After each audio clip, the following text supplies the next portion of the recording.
Hey guys, this is Naji Assafiri And Paria Pourmozafari. on the Business Club. Whether you're an employee, a business owner, a fresh graduate, a student, or anyone that is seeking career and business tips, This is the show that will guide you to your goal to achieve a better you, a more informed you, and give you a new perspective on seeing things. Business Club, you lead. We follow up. And now, let's get down to business. Today we will be talking about 5 tips to market your hotel for business travelers. We will also interview Mr. Tariq Safuri, who is the general manager of Fury Hotel, and we will ask him questions regarding the hotel business so we can benefit from his experience and his education. And we will share with you the success story of Mark Zuckerberg, and we will find out how he made Facebook and how he became a billionaire from Facebook. All of this and more on today's episode of the Business Club. But first, before we begin, I want to remind everyone that our official sponsor for the Business Club is Fury Hotel. With Fury Hotel, you can live your fantasy. And now, let's begin. Business Club. You lead. We follow up.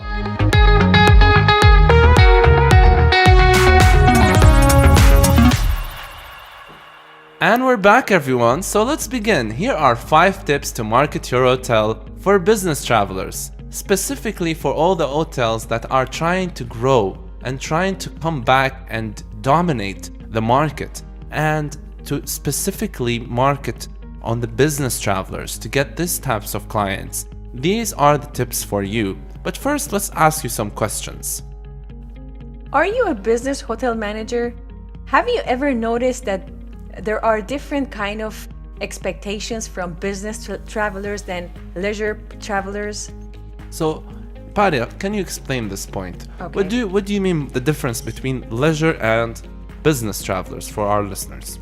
So usually when we travel, we either travel to have some fun, like a travel to like a touristic place, touristic destination, or we are traveling to do some business. So if we are going for business, we are called business travelers. We're not just going for having fun and relaxation, right? So when we are going as a traveler, as a business traveler, we have to pay attention to some notes. And the business manager of the hotel should pay attention to some notes as well to target me or anybody else who's going for business travel. And there is one more question that you can talk about, Naj. We need to know, are you approaching these business travelers? And how can you approach these business travelers? Right. A very smart way to approach these business travelers is through marketing. You need to do marketing campaigns. A lot of hotels, when their income becomes less, instead of marketing and starting advertising, they start to do less marketing, less advertising, thinking that this will bring down the cost because they are afraid that the income will not be enough for the cost. But this is not a cost. When you are advertising, you are investing your money to get it back from your investment. Yes. There are 2 things we need to think about when we are doing a marketing campaign for our hotel. Number 1, where am I doing the marketing? Where am I doing the advertising? Number 2, how long is it gonna take for my investment to pay me back? Because a big problem here is that a lot of people, company owners, when they advertise, whether it's in the TV or on Facebook or on the radio or whatever platform it is, they expect a quick and fast reaction. But that doesn't happen. You need to have patience and know where to advertise. So we all know that those business travelers usually the companies are covering their costs when they are booking a hotel. But again, for the company who is paying for those business travelers that might have some projects in the other city, or they're just traveling to have some meetings or conferences, even though the company is providing those costs, it's nice for the business manager of the hotel to consider some corporate rates for those companies. Do you know what is corporate rates, Naji? Yes, well, it's like a special price or special treatment for corporates, which are companies. how we can specify those corporates? Do you know that? I can explain it. You know, I used to work in hotels. So when we were visiting the companies to get their businesses, Yeah, Paria. they were asking us, what is the difference if I make a contract, if I sign a contract with you as the business manager of the hotel? I would be saying like, okay, I would give a normal price to a person or to a traveler who is just walking into my hotel. But if you as a company are going to sign a contract with me, with my hotel, definitely you're going to have a corporate rate, which is usually less than the one that you give to a just walking guest. So this way, they know that the whole year that they have the contract and they're holding the contract, they are using the same rate. The rate is not going to change, because if it is a normal walking, guest, any season, any reason, any kind of situation might change the price for the guest of the hotel. But when you sign a contract, which is called a corporate contract, you're gonna have the same rate for that company for the whole year. Yeah, that is a very good idea. And another thing is that we need to mention is that usually business travelers don't look at the price that much, as much as they care about the service, because they're not paying it. Usually, they are not paying it from their own pocket. Their company's paying it, and some employees might even choose a more expensive place just for making their company spend more if there's no monitoring on them. This happens in business traveling. So what we need to think about, other than putting a good price rate, like you just said, or let's call it what you said, corporate rates, is also to have the right services. For example, Wi-Fi. I mean, there's a lot of hotels here that have terrible Wi-Fi speed. They have terrible Wi-Fi speed. So, and this will make your customers run away, because at this day and age, internet is very important to them. Just like the small things like a coffee machine, an iron machine. The more quality you put into your rooms, the more quality clients you will have. Usually I used to see when I was working in a hotel, because the hotel I was working for was a business targeted hotel. I would see people sitting even on the breakfast time, all with laptops and trying to work from early morning. So, you're right. Internet and accessibility in a hotel, in a business hotel, is very, very important.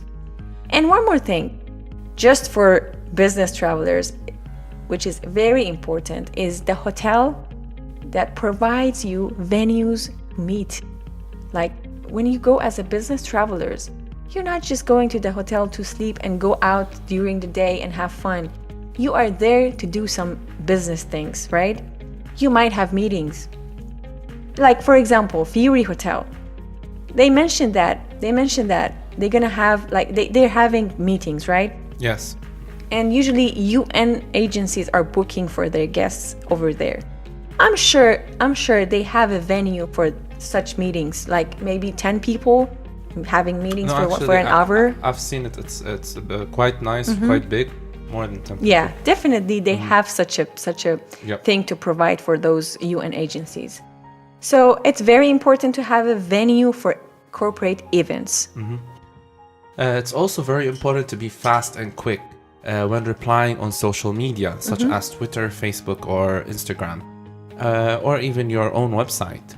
So it's very important for companies to have someone that is specifically, their job title is social media expert, that is just sitting there monitoring the social media and replying, whether it's in comments, whether it's tweets on Twitter or on Facebook messages. Someone that is ready to reply to any customer at any time.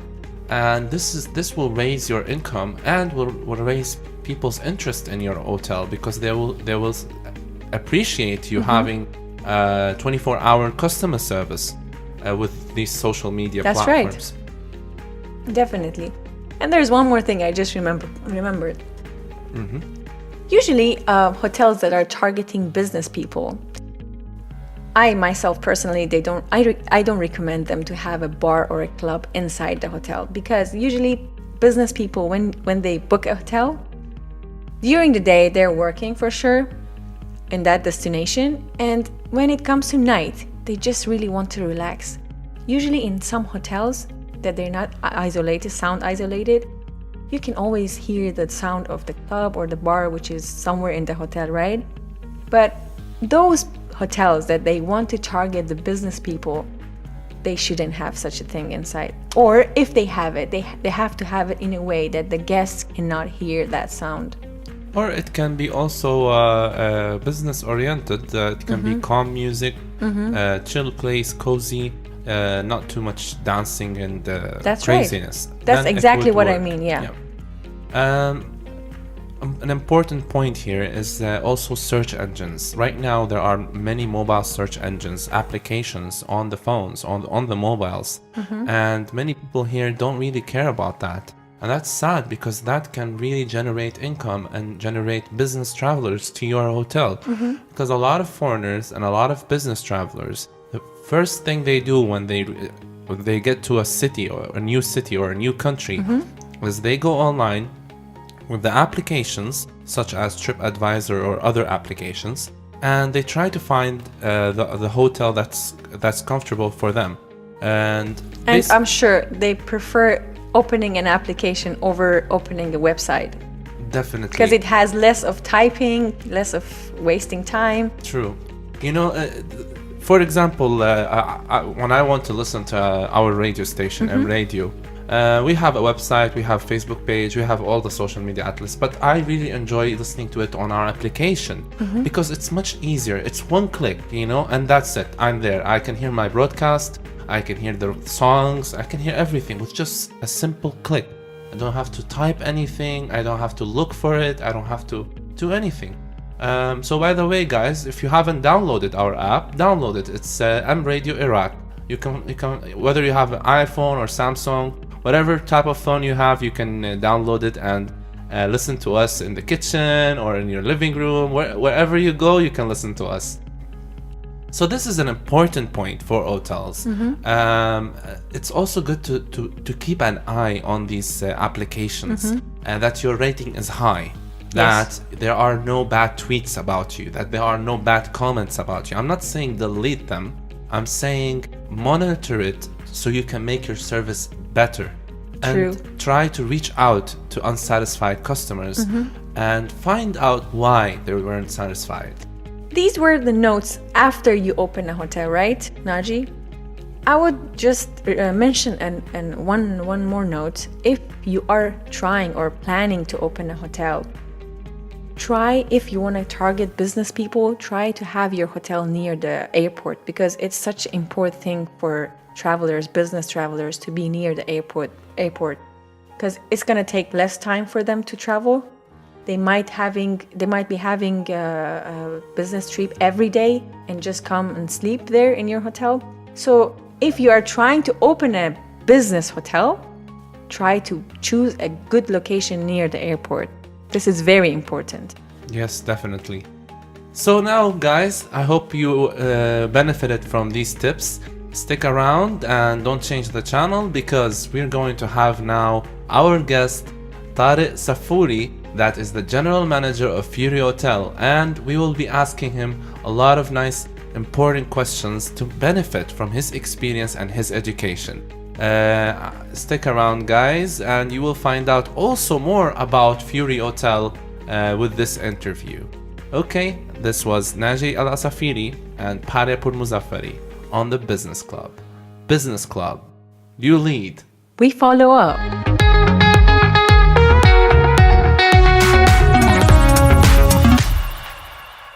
Hey guys, and we are back again on the Business Club, and as I told you earlier, we have with us the General Manager of Fury Hotel, Mr. Tariq Safuri. How are you, Mr. Tariq? Good, fine. You're welcome. It's very nice to have you on the show. Thank you very much. Thank you for you both actually for hosting like this program.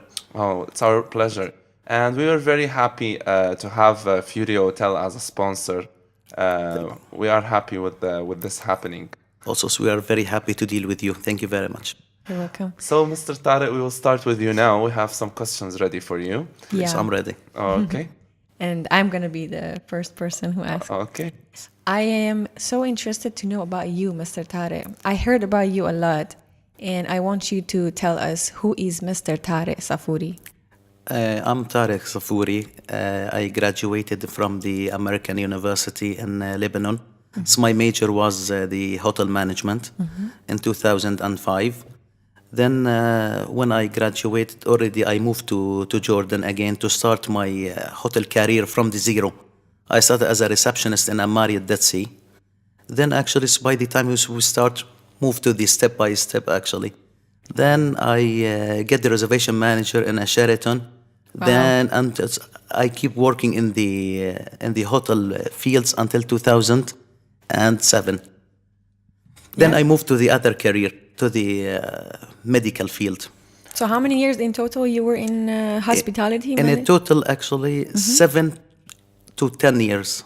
Wow, we are talking about a very long time. Yes. Long career, yeah. Today we will make sure to get as much benefit as we can from our questions, from your Thank you. experience. Thank you. We want to understand, you have a lot of interest in biology, so how come, since you have an idea in biology that I heard about, how come you are working with hotels? But first, please tell us about this idea that you have. I start working in the stem cells field because of we bring this idea from London because of my wife. She's a pharmacist. Oh, okay. We bring this idea in 2010 to Jordan. We're working with the pregnancy. So we're taking the blood from the placenta, the umbilical cord. We're send it back to UK to make the separation and then to store it in a nitrogen liquid. This is stem cells, that mean the unspecified cells. Those unspecified cells, once you inject it in any part of your body, it will make a recovery. So we're treating now the thalassemia, cancers, diabetes, a lot of disease. That's idea, it's approved by the FDA. And also there is a lot of studies now for treating the Alzheimer also. That's amazing. And once you take these cells, can it cure only the person you took it from? Actually, these cells can treat the person directly, it's 100%, but also can use it for the parents, because the baby it's 50% his mother and 50% his father. And also like a percent from 25% until 75% for the siblings. Wow. Can treat any disease. Wow, I didn't know that you're that active in this course. No, this is very active. But you have to do something like the HLA typing match between the siblings or between the people who want to make this treatment. And for how many years can you guarantee this type of service? This type of service is guaranteed for 80 years. Wow. 80 years. Yeah. That is 80 amazing. years. I know that you're active in Erbil in two sections, hospitality and biology, and this is really impressive. But I want you to explain, how do you deal with working in Erbil, first of all? Being far from your country, your family, your past. About the Kurdistan, the atmosphere is not too much far to me because I'm from Jordan, I'm a Jordanian. Most probably the habits between the people in the Middle East is looking the same. The same with a little bit difference between a small difference between the people, exactly. Especially the communication way, the languages. Wow. And most of the people in Kurdistan, they speak in Kurdish and English. And Yeah, some and people doesn't speak, just they speak Kurdish. And there are many Lebanese people already, so you don't feel like Exactly. you're Lebanese, alone Syrian, here. and Jordanian also. We are everywhere. Exactly. I want to tell our listeners to come and check out the Fury Hotel. The location is by the governmental gas station In front of. in Ankawa. In front of the governmental gas station. Because I've been your customer for quite a long time. Yeah. And I noticed that your employees love you. Like they listen to you, they like you, and you are friendly with them. You are calm. You are not aggressive. You never shout. You don't. I don't see any temper in your voice. But some general managers, may not agree with this type of management and may refer to it as not being a good boss. They might say, no, you have to be harsh, you have to be aggressive. So what would you say to that? Some managers, especially in the Middle East, actually, they act. They are very aggressive because actually they thought on that way will control all of the employee. In my way, I believe in a different way, because if you treat the employee in a very aggressive way, he will work as a standard in front of you. Once you turn your back, Oh, they do something. exactly, they do a lot of things wrong. Yeah. Also, all of us, we are adults. Yeah. That's why I have to shout to the people. Yeah. Just I need the respect. This problem I faced it too much actually. It's before, because some people asking me why you are not shouting to the employee. I don't believe I have to shout to the people actually to understand. The people can understand the idea in very quiet voice. Actually, this is what I see in movies, Western movies sometimes. You see how friendly the boss is with the employees, Naj? Exactly. But here it's a little bit different. So Because it might not that's be. also the idea. It's how to be different between the leader and boss. I also don't. I also agree with you 100%. Not just because that they might change when you are not around, but because I see that, especially here in the Middle East, I see that some managers are sick, mentally sick, and they want to show off that they are managers, and that's why they shout to show the audience, look at me, I am the boss, and this is a mental illness. I think those people, those kind of bosses, they never been an employee. They Yeah, just exactly. came and started with this management Or this type position. of managers actually they suffering before. Yeah. They want to treat their employee actually The same. The same, Take revenge. exactly. That is So, true. as you know, as I told you before, Mr. Tariq, I used to work in hotels. My background is even so short, but it's hospitality. So, I am so interested to know about your career. What was your career? I know you've been active in hospitality and biology. I want to know more about the career, positions. Before you were a general manager, were you still in hotels, like being a sales manager, marketing manager, food and beverage manager, or no, you just started like a general manager because Actually, of your...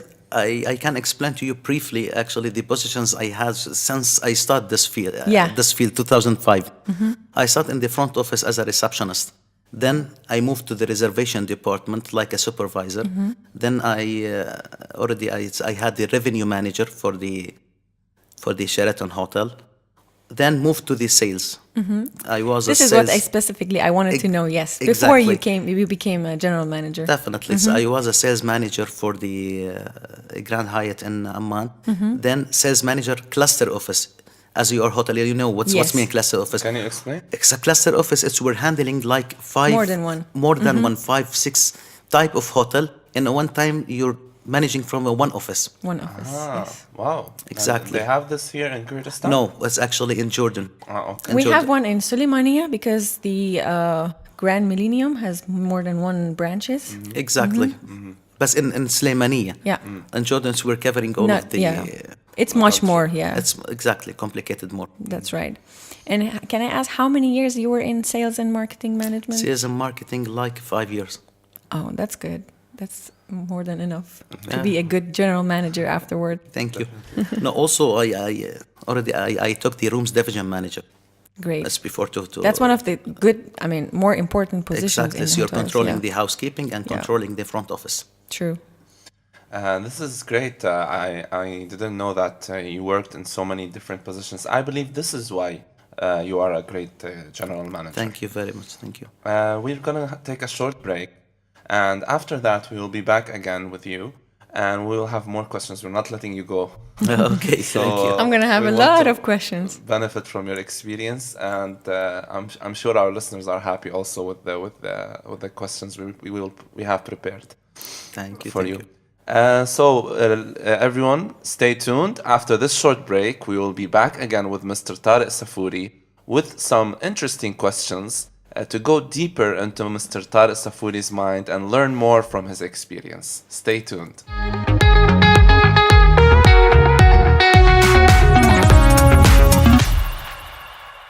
And we're back, everyone, on the Business Club. It's me, Naji, and Paria. And I want to remind everyone that this show is sponsored by Fury Hotel. And we have now with us, continuing the interview with the general manager of Fury Hotel, with Fury, Live Your Fantasy.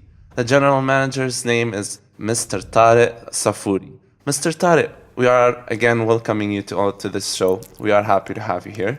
Thank you. And I want to know, as your position as a general manager of a hotel, you might have some stressful situations sometimes because this type of business is stressful. So what are the things or ways you do to deal with stress? Once the people who's usually working in the hotel field, or especially the hotelier, most of them, they know that the operations time is too much long. Sometimes we are working like 24 hours under stress, and we are in a call also all the time. If you want to be to success in that field, you have to keep following up. That's right. Because actually there is no vacation, there is no any rest time, so you have your phone to be ready all the time to receiving all of the calls. Because that business, if you are not responding to the guest directly, or it might be you will lose this part of business. This opportunity, yeah. So what do you do? Do you do yoga? Do you drink? I noticed that you drink green tea, right? Yeah, exactly. It's just I'm drinking green tea just for actually to control my temper. Okay. So hotels usually, as you said, working in a hotel is sometimes stressful and you have to follow up. So usually hotels are consisting of different departments, as you know. I want to know what are those important departments in a 4 or 5-star hotels? Actually, most of the departments inside the hotel are very important, but it's looking like the war. The front line is definitely very important more than the other, especially like the front office, because those people who meet the guests. Like the front line. Exactly, like the front line in the army. Because some guests, when they have any comment or actually they want to complaining, they are coming to the front office. For those guys, it has to be very professional to answer or to respond to the guests, to understand the story, actually to try to resolve it very quickly. That's right. Also, the people, the food and beverage who's serving the food, they should be very professional and presentable. And they should be always like working by shifts. There's no time in a hotel that food and beverage and front office not working. Exactly. They are 24/7. 24/7. Yes. Exactly. So can an hotel that is 4 stars, how can they upgrade to 5 stars? What would they need to do? The classification of the stars is different between country to country. Okay. Because what we are trying to do in a Fury, so we're putting the experience for a 5 stars in our 4+ star hotel, the cozy one. This is what we're trying to do. If you want to get the more classifications, you have to add something to the building.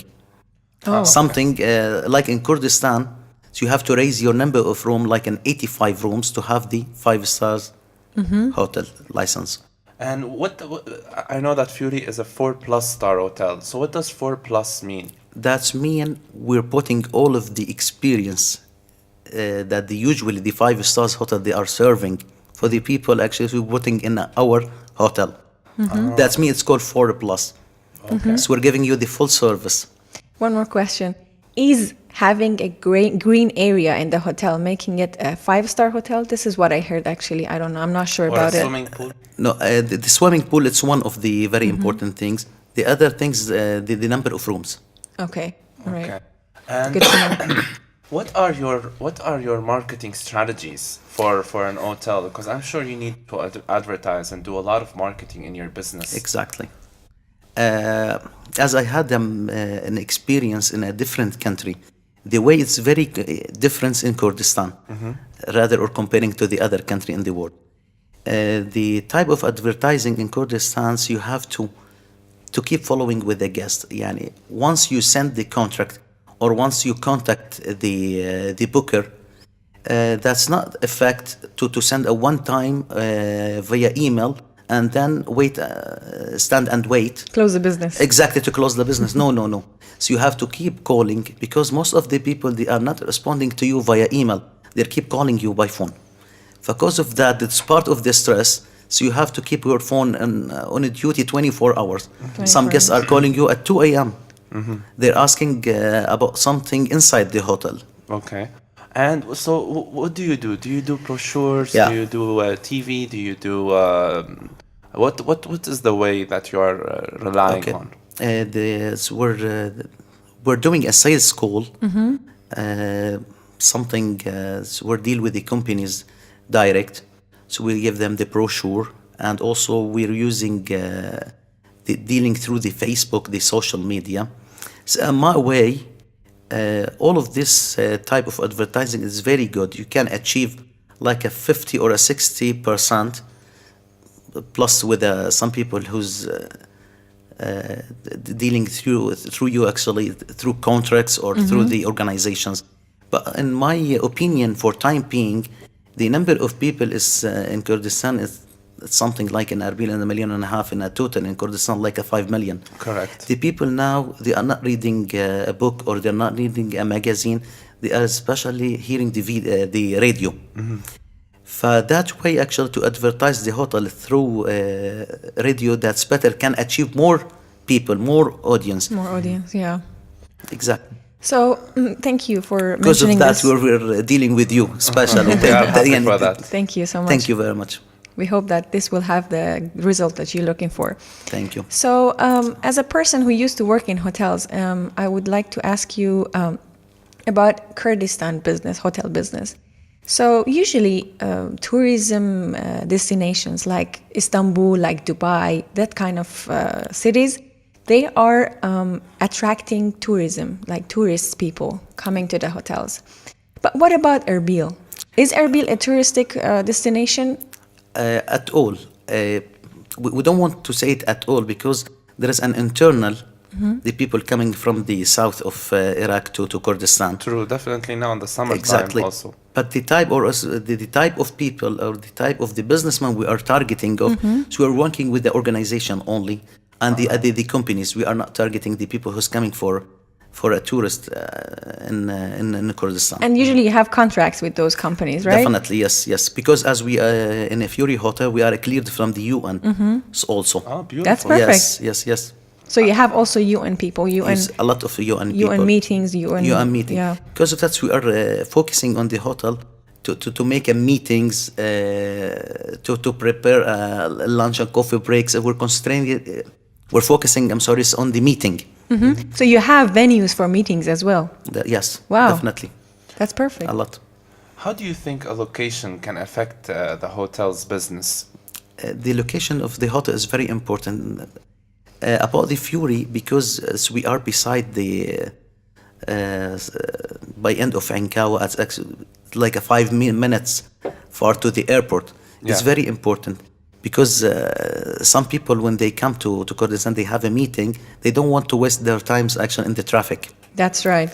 It gives us a very advantage point actually in our hotel location. So you mean like in a city like Erbil, which is It's very traffic. business targeted, hotel business, you as a hotel should be close to the airport because of these people, because of the target that you have. Most of the people, once they are coming for a business, they're looking to have a hotel beside the airport. Airport, yeah, so close. Each hotel beside the rooms has a special restaurant or pub, and you have moonroof. Yeah. So what is your plans for moonroof? What are your ideas? We are working on the moonroof.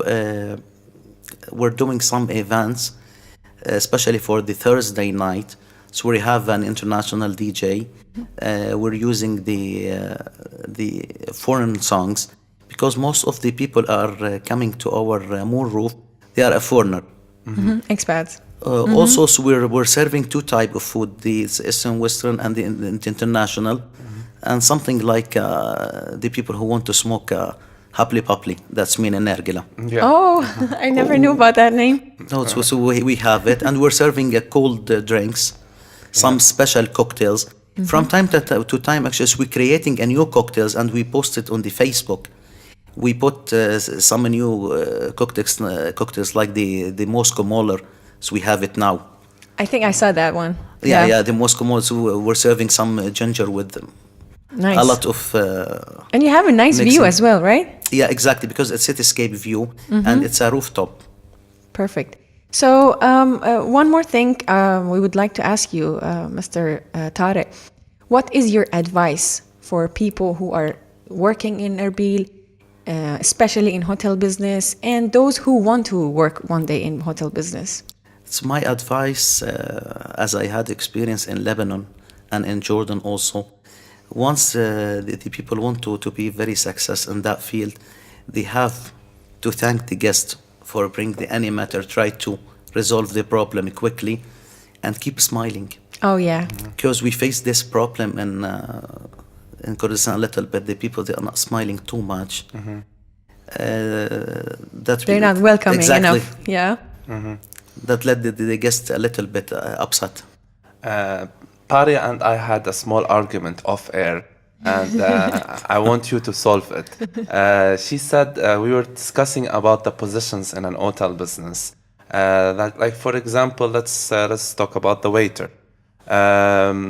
She said that a waiter in a restaurant in an hotel has more prestige, or it's a nicer position than a waiter in a restaurant by itself outside of a hotel. I said it's more luxury. Like it's more like. That's right. It's more luxury. So you agree with her? Yeah. In general, hotel business, hotels are luxury places to work in. Because the waiter, when you ask the waiter, actually, where you're working, that's different to say I'm working in X hotel versus or actually comparing to other outside restaurant. That's definitely. They're both nice, but I mean, just a little bit the level is different. Also, it's adding experience to your CV. True. That is true. So do you encourage the young people to start moving into the hotel business and trying to get jobs in the hotels? Yes. Even though it's stressful, even though it's a stress. If the people they like to work in that type of operation, it's very interesting, but it will take all of your time. Oh yeah, definitely. But it's very interesting. And there is no boring because on daily basis there is a new story. That is a very nice way to think about it. I just have one more question. Do you think it's necessary for a person who wants to work in a hotel to have studies, related studies before working there? Exactly. The people who has the bachelor in a hotel management, that definitely it's completely different. Different, yeah. That the people they have an experience by years.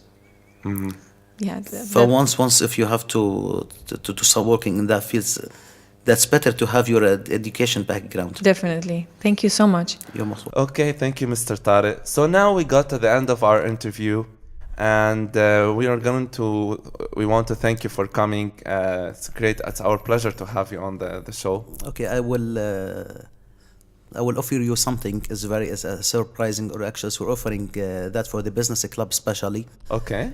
On behalf Fury Hotel. So we're offering you a gift cards for your guests upcoming for this fabulous program. Thank you. Thank you so much. much. And for some lucky listeners to enjoy their dinner with their couples, to have a drinks and to enjoy their food. Thank you so much. Let's see who is the lucky guest we have next. Well, thank you. This is a great idea, actually. I'm You're sure most welcome. Our listeners will appreciate that, as well as our guests. So, upon this new information you have given me, I myself will ask you after off air how many rooms are in Fury Hotel. That's fine. We will post it on our Facebook page, M Radio 105.5 FM. And the first person to text in the answer will get the free dinner and drinks offered by Fury Hotel. That's fine. We will do this. So guys, all you need to do is text in the answer. Open the page, M Radio 105.5 FM, and you will find the answer of how many rooms are in Fury Hotel. If you can text in that answer to 0750-788-0606. I will repeat the number one more time. 788-0606, or message our page the answer. Then you will have the chance to win this offer from Fury Hotel. So guys, now we got to the end of our interview. This was Naji and Paria interviewing Mr. Tariq Assafiri. Thank you very much. Thank you again. Thank you for coming here. I want to remind everyone that Fury Hotel is sponsoring the business club. It's always our pleasure to do each episode for all the public that's listening. And we also want to remind you that we are going to have the success story of Mark Zuckerberg after this interview. So stay tuned with us on the business club and check out our media pages for Fury Hotel and M Radio. You can simply write Fury Hotel Erbil and you will find all the social media outlets for Fury Hotel on Facebook. And also for M Radio, you can check out our website, mradioiraq.com. It's very simple, and you can see the video of this episode and see Mr. Tariq, the handsome, intelligent general manager of Fury Hotel. Okay, guys, stay tuned. Me and Paria will be back with the success story of Mark Zuckerberg. Business Club. You lead. We follow up.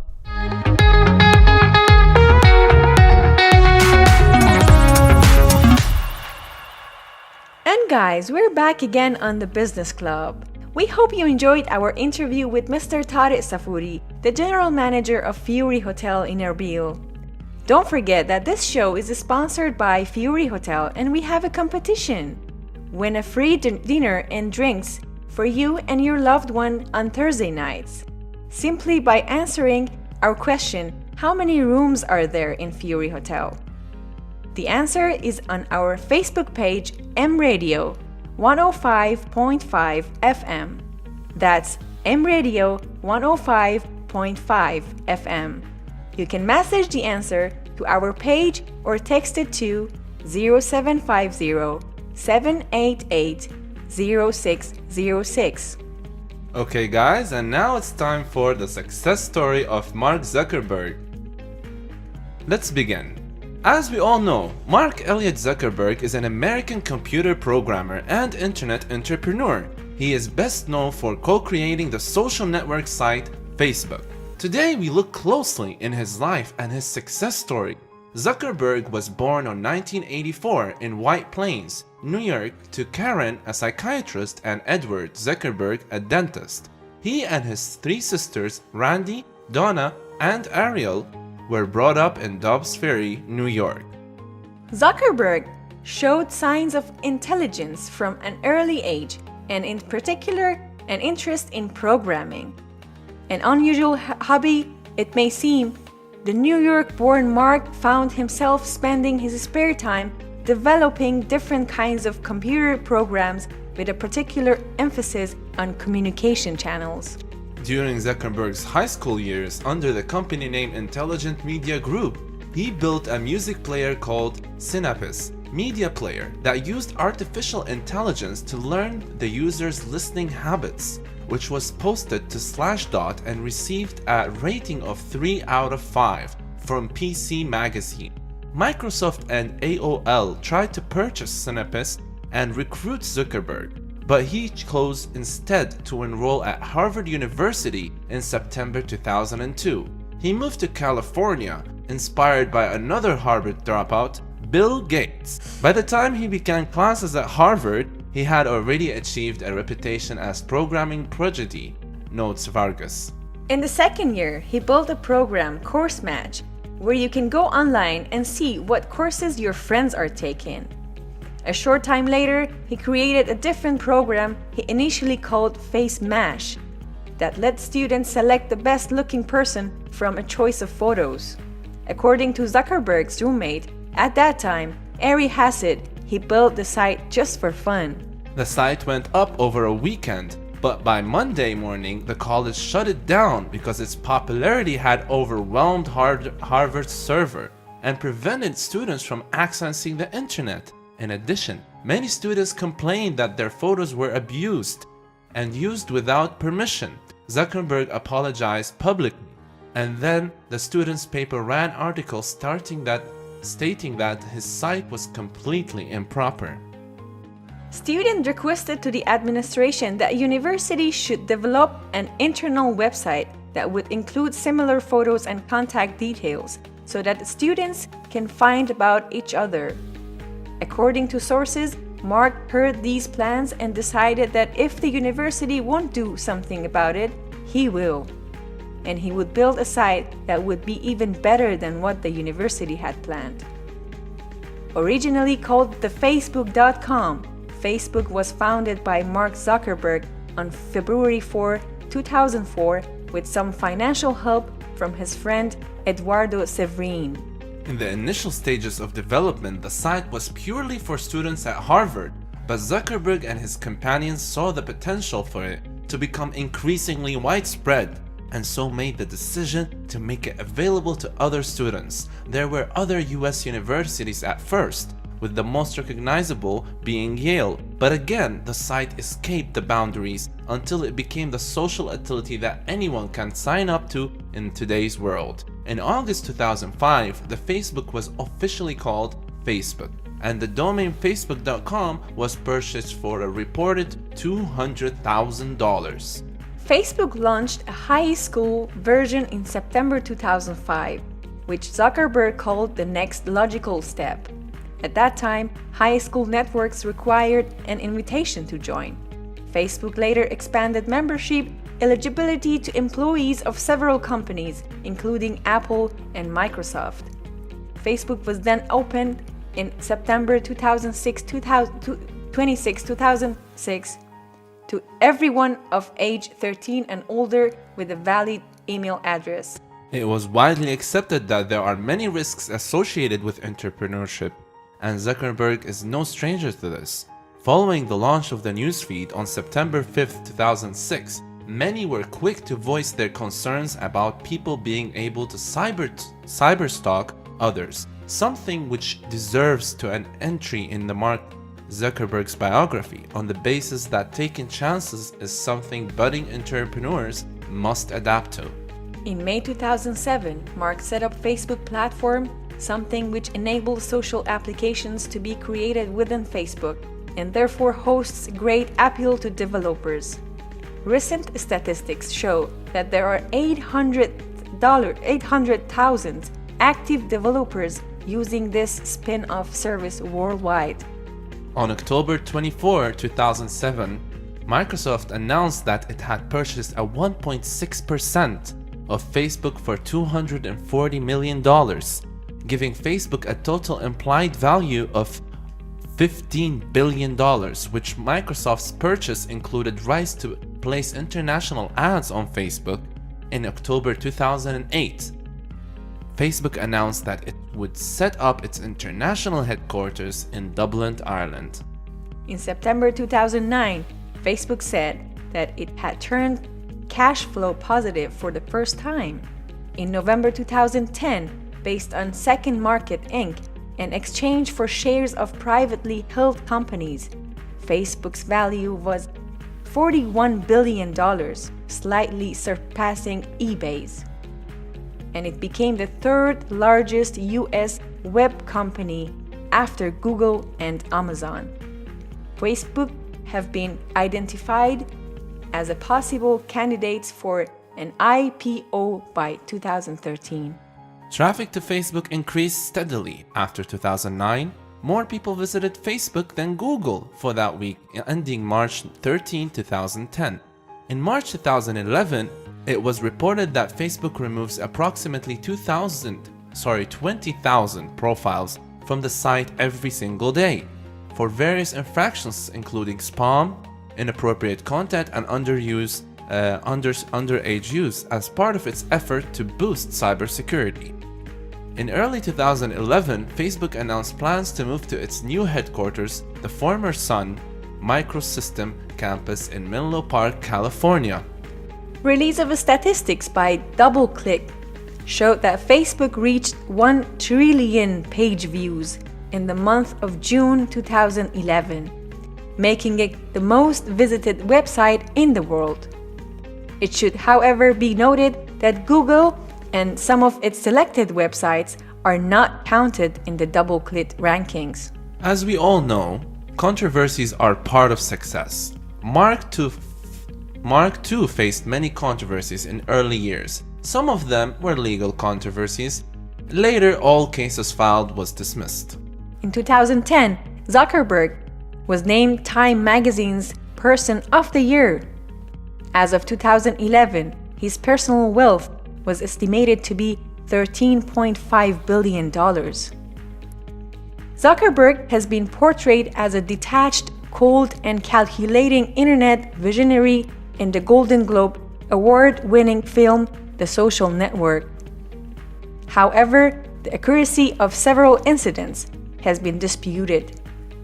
Recently, Zuckerberg became a signatory to the Giving Pledge, committing to donate most of his wealth to philanthropic causes. He is said to be one of the youngest self-made billionaires. The best decision that was taken was going open source in 2007. This allowed anyone to create applications for Facebook users, providing a much enhanced service to Facebook users. Some inspirational words from Mark Zuckerberg were, "I'm trying to make the world a more open place. Let's admire and inspire. Let's admire and inspire from one of the perfectionists and learn from his desire to push the boundaries." So Paria, this is a very inspiring story of Mark Zuckerberg, but let me just clear out a couple of things that our listeners might not have gotten. Okay.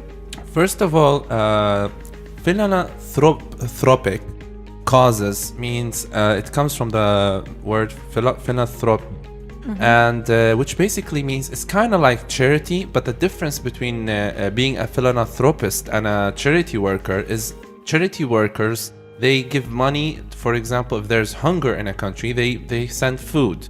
True. So they help the cause.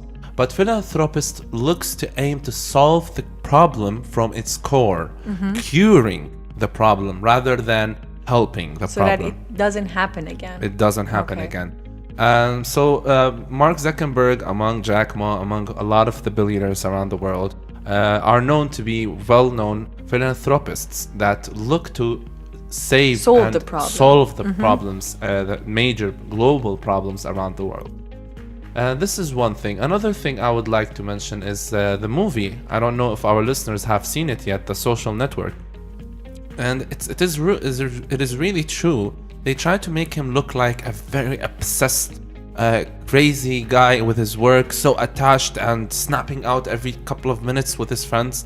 But reportedly, he denied and disputed these claims that, come on, okay, I was passionate about my work, I focus on my work, but I wasn't that aggressive. I was not that crazy, you know? Yeah, true. So Mark denied that, but in movies, you always have to exaggerate things. They have to make it more dramatic. Yeah, exaggerated. So you see, it's very simple sentence of Mark saying, "I'm trying to make the world a more open place." Do you remember the time before the Facebook? Exactly. It wasn't. We were not that well connected. I mean, there were for sure some ways of communication, but I used to talk on Hotmail. we always had emails, Yeah, right? yeah. But you don't feel like the person is right there. But Exactly. in Facebook, you feel like everything is there. You Everything can is share there. pictures immediately in a second just by a click. Yeah. Your ideas, your events, your whatever you think of. And over time and over years and years, every time I see an update in Facebook, I'm like very surprised. Like, oh my God, they won't stop updating the website. True. And This is amazing. Something very nice that Mark Zuckerberg did when he started Facebook is a lot of companies wanted to immediately start advertising on his website, Facebook. And he refused. He told them it's not ready for advertisements yet. I don't want advertisements right now. I wanted to just grow. I'm doing this because I want to connect people. I want to, like he said, make the world more open. So he had a vision, and he insisted that he doesn't want people Any advertisement. advertise in the beginning. I think that was a smart move. Very smart move. So guys, that was the story of Mark Zuckerberg. Yes. And we would like to remind you of the competition that's happening. All you need to do is simply open our Facebook page, M Radio 105.5 FM, and you will see the answer to the question, which is, how many rooms are in Fury Hotel? I also want to remind you that Fury Hotel is the official sponsor of Business Club. This was Naji Assafiri and Paria Pourmozafari. on the Business Club. Business Club, you lead. We follow up.